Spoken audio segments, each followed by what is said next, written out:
Shalom and welcome to another in our series of podcasts from Temple Beth Am, a dynamic center for conservative Judaism in Los Angeles. This is Meditation and Mindfulness with Rabbi Adam Kligfeld. Every morning is an opportunity to be with ourselves.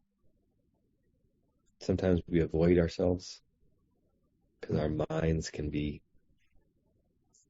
unpleasant roommates in our lives. As Sam Harris says, sometimes you meet your mind and he or she is just constantly walking with you from room to room, just saying the most ridiculous and sometimes insulting and chaotic things. And it's hard to kick that neighbor out, that roommate out. But then again, our mind is also our greatest tool to handle our mind. And I know that sounds like a kind of an Escher painting, because the mind is the thing that we're trying to control, and the only thing we can use to control it is our mind. And Sam Harris also talks about the fact that one of the biggest obstacles to a sense of inner peace is yesterday and tomorrow. The constant processing of what happened yesterday and endless yesterdays, and imagining for a tomorrow and how to get ourselves there, what we have to do for it, and what is going to be good enough. And it's the present tense that's the only one that we're living through. And the yesterdays and the tomorrows weigh us down. And in our tradition, there's a lot of focus on yesterday and tomorrow, the Jewish tradition, right? So we can't eliminate it completely. The Jewish tradition, we're constantly living through our people's yesterdays, and we're constantly planning for the next Shabbat, the next holiday, the next mitzvah opportunity. So we can't escape it. But the anxiety that we feel in life is often due to yesterdays and tomorrows. And Sam Harris would say that really the only thing that we're supposed to be achieving in mindfulness meditation is now. Everything else is secondary. It's now. And of course, there's the paradox that the more we are able to be in now, to allow breathing to calm our nervous systems, and to be in a moment fully, by escaping yesterday and tomorrow, by being in now, we become the type of person who is actually more able to be in yesterday and tomorrow in a healthier way. But you have to escape it, and you have to escape it often in order to become that person. It can't be, I'm going to get that done today. I'm going to solve my yesterdays and tomorrows by having 9 minutes of now today. But the ongoing practice of nowing yourself gives you a significant leg up over the way in which yesterday and tomorrow hold you back. So with that in mind, I want us to close our eyes to enter now.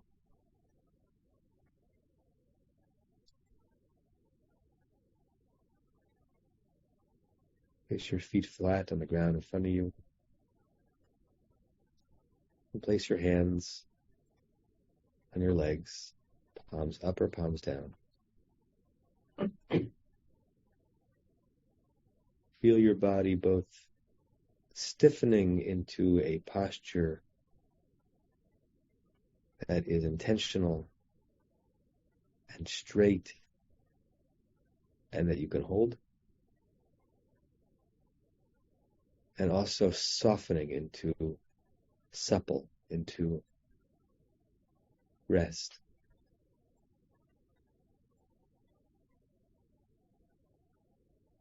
And that roommate of yours, that mind, that keeps hearing sounds and telling you something about that sound and your association with it.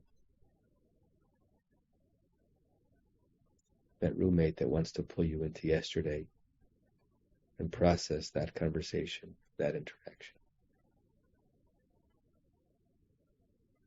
That roommate in your skull who's focused on the 19 things you have to do this hour, let alone this day, and the logistics for tomorrow,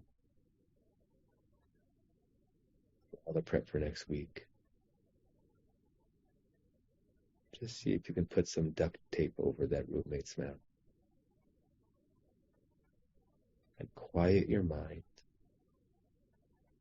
by going back to your most essential act. Breathing in through your nose, out through your mouth. Slowly, deliberately,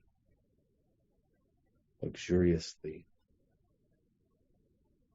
in through your nose and out through your mouth. And see if you can feel and even visualize as you breathe now. See if you can feel and visualize some of the rough parts, the painful parts, the extraneous parts of yesterday and tomorrow just disappear. They actually don't exist. See if you can help your mind make them not exist in your mind. Yesterday does not exist, nor does tomorrow. Breathe now.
turn, the extent to which we can keep the now present in our consciousness. It's hard to do. It's really hard to do, which is why it's so important to try to do it. And we will say the closing meditation prayer together 3 times. May we and all beings have happiness and the cause of happiness. May we all be free of suffering and the cause of suffering. May we all experience true happiness that has no taint of suffering. May we live in great equanimity, free from burdening attachment to loved ones and contempt for others, but rather with a compassion for all. May we and all beings have happiness and the cause of happiness. May we all be free of suffering and the cause of suffering.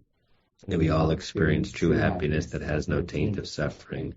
May we live in great equanimity, free from burdening attachment to loved ones and contempt for others, but rather with compassion for all. May we and all beings have happiness and the cause of happiness. May we all be free of suffering and the cause of suffering. May we all experience true happiness that has no taint of suffering. May we live in great equanimity, free from burdening attachment to loved ones and contempt for others, but rather with compassion for all. Say to you all Shalom and Shabbat Shalom. Namaste. Stay in the now. You have been listening to another in our series of podcasts from Temple Beth Am, a dynamic center for conservative Judaism in Los Angeles. If you enjoy these podcasts, we invite you to write a review on the Apple Podcast site or wherever you get your podcasts. For more information about Temple Beth Am Los Angeles, go to tbala.org.